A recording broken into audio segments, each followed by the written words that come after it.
O ditador russo Putin declarou que toda a Ucrânia supostamente pertence à Rússia e que está pronto para capturar a cidade de Sumy. E também exigiu que a Ucrânia reconhecesse todas as suas reivindicações territoriais, além de desistir de ingressar em quaisquer uniões ou alianças internacionais.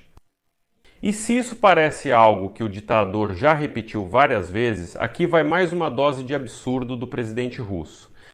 Putin proibiu oficialmente que a economia russa caísse ou estagnasse e ordenou, cito, que ela apenas cresça. O paradoxo da situação está no fato de que, após as declarações absurdas de Putin, o presidente americano Donald Trump declarou que houve um pequeno progresso nas negociações entre a Rússia e a Ucrânia sobre a questão do fim da guerra. Vamos discutir juntos a declaração absurda de Putin e a reação de Donald Trump. Mas antes de começarmos, peço que você se inscreva neste canal, deixe seu like, escreva qualquer comentário e não se esqueça de se inscrever no meu canal do Telegram, Pet News. O link está na descrição do vídeo. Lá nós publicamos notícias em tempo real, assim que elas chegam. Vou iniciar este episódio com as declarações absurdas do ditador Putin. Sim, russos que estão assistindo a este episódio, eu considero todas as declarações do ditador careca um absurdo e o próprio Putin um louco. Apenas registrem isso. Então, apesar dos bombardeios diários contínuos nas cidades ucranianas, durante os quais dezenas de civis morrem e ficam feridos, o presidente da Federação Russa, Vladimir Putin, declarou que considera russos e ucranianos um só povo. Citação: já disse que considero o povo russo e o povo ucraniano um só povo. Nesse sentido, toda a Ucrânia é nossa, declarou o ditador Putin durante seu discurso no chamado Fórum Econômico Internacional em São Petersburgo. Putin também falou sobre uma suposta regra antiga, segundo a qual, em sua opinião, o exército russo capturado passa a ser propriedade de Moscou. Outra citação dele: vocês sabem, nós temos uma regra antiga, onde pisa o soldado russo, aquilo é nosso. Bem, insinuando que eles nunca devolverão os territórios ocupados. Ao mesmo tempo, segundo Putin, o Kremlin não tem intenção de forçar a rendição de Kiev. A Rússia insiste que a Ucrânia reconheça as realidades que se formaram no território. Foi assim que ele comentou a afirmação do moderador desta sessão do fórum de que a posição da Rússia em relação à Ucrânia é semelhante à exigência do presidente Donald Trump de rendição do Irã no contexto do programa de desenvolvimento de armas nucleares. Putin também afirmou não descartar a possibilidade de capturar novamente uma cidade ucraniana. Sumy, exército russo, citação: não temos esse objetivo de tomar Sumy, mas em princípio não descarto essa possibilidade. Porém, ele destacou que esse objetivo não existe atualmente. As unidades das Forças Armadas da Federação Russa continuam avançando na Ucrânia em todas as direções. E aí está o paradoxo ao fazer esse tipo de declaração. Isso, no entanto, não impede o presidente insano da chamada Rússia de afirmar que a Federação Russa supostamente ofereceu repetidamente à Ucrânia, em cada etapa da guerra, um acordo para suspender as hostilidades. Citação: dissemos, vamos negociar agora, porque a lógica do desenvolvimento das ações militares pode levar ao agravamento da sua situação. Então teremos que negociar com vocês a partir de posições piores para vocês. Isso aconteceu várias vezes, diz Putin, e eu tenho testemunhas disso. Bem, aqui a sociedade russa meio que quer dizer Ucrânia. Em março, os Estados Unidos da América propuseram um cessar-fogo total de 30 dias, que é exatamente a suspensão das hostilidades mencionada agora por Putin. Putin recusou e começou a enrolar, dizendo que queria negociações em 15 de maio em Istambul. Pronto, nenhum cessar-fogo. Depois ele ficou com medo, se assustou e não foi para Istambul de jeito nenhum. Ele afirma que propôs a suspensão das ações de combate em cada etapa da guerra. Depois de uma série de absurdos, Putin anunciou novamente as condições que, na visão dele, precisam ser atendidas para cessar a agressão russa. Entre elas estão o consentimento de Kiev para um status neutro, a recusa em participar de todas as alianças estrangeiras, a renúncia à busca por armas nucleares, assim como o reconhecimento dos resultados dos chamados referendos realizados pela Rússia nos territórios ucranianos ocupados. E agora, atenção! Putin enfatizou que Moscou insiste no reconhecimento desses pseudo-referendos e alertou que ignorá-los significa a probabilidade de retomada do conflito armado. Ele reiterou que a Rússia teria estado perto de um acordo com a Ucrânia durante as negociações em Istambul em 2020 E a seguir uma citação do Pleshivov. Espero que a atual liderança ucraniana siga os interesses nacionais e não os interesses de terceiros. O Ocidente não quer terminar a guerra e está usando a Ucrânia como instrumento contra a Rússia. A Ucrânia merece um destino melhor do que ser uma ferramenta nas mãos de partes externas que agem contra a Rússia. O ministro das Relações Exteriores da Ucrânia, Andrei Sybiga, reagiu à declaração de Putin. E segundo ele, Putin se tornou um assassino em massa de soldados da Federação Russa e demonstra total desprezo pelos esforços dos Estados Unidos da América para resolver o conflito.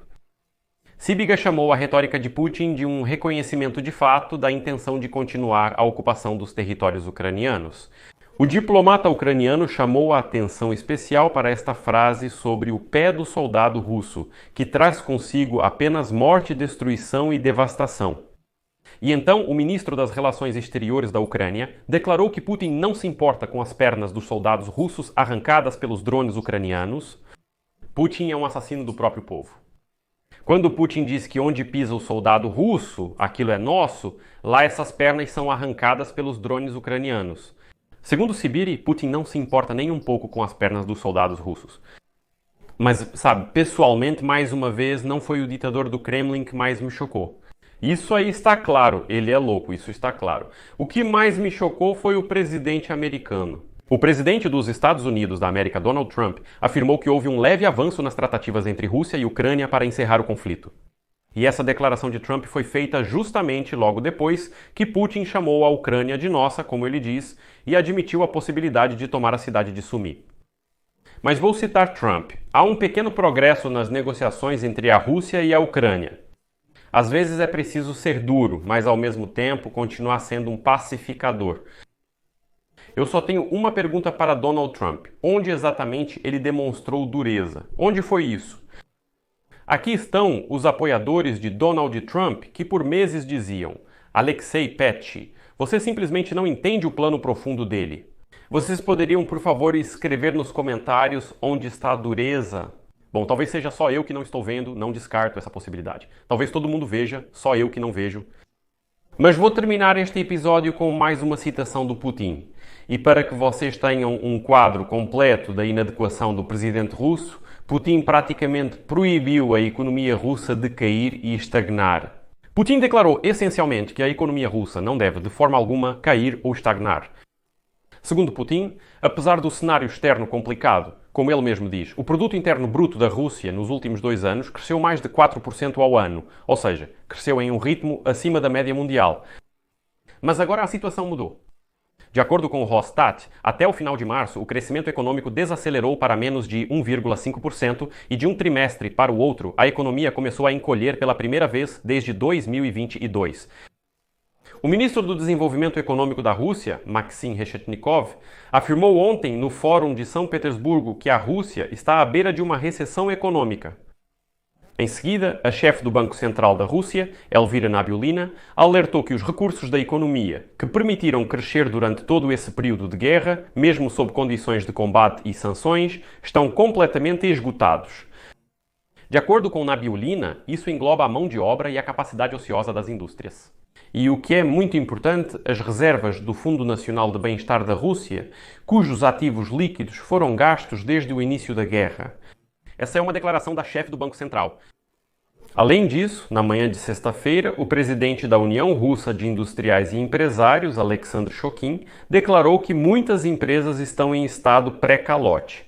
E o principal proprietário da Severstal, o segundo bilionário mais rico da Rússia, Alexei Mordashov, informou sobre a ameaça de falências em massa devido à alta taxa básica de juros e à queda da demanda. E sabe o que Putin respondeu a tudo isso?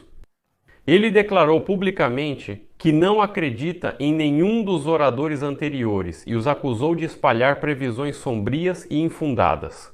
E depois disso, e isso não é uma piada agora, Putin declarou que até o ano de 2030 o nível de pobreza na Rússia deve cair para 5%. O país deve passar para um regime de economia de altos salários, aumentar a exportação de petróleo e gás, entrar no top 20 mundial em termos de ambiente de negócios, aumentar os investimentos em 60% e elevar o financiamento de pesquisas e desenvolvimento para 2% do produto interno bruto. E quanto às sanções, Putin repetiu novamente que, cito, apenas os inimigos da Rússia sofrerão com elas. Escreva nos comentários sua opinião sobre o nível de adequação do presidente russo e, de modo geral, escreva suas conclusões. Talvez você, assim como eu, tenha ficado confuso ou chocado com a declaração? Não sobre o Putin, mas sobre o Donald Trump e o aparente progresso nas negociações para encerrar a guerra.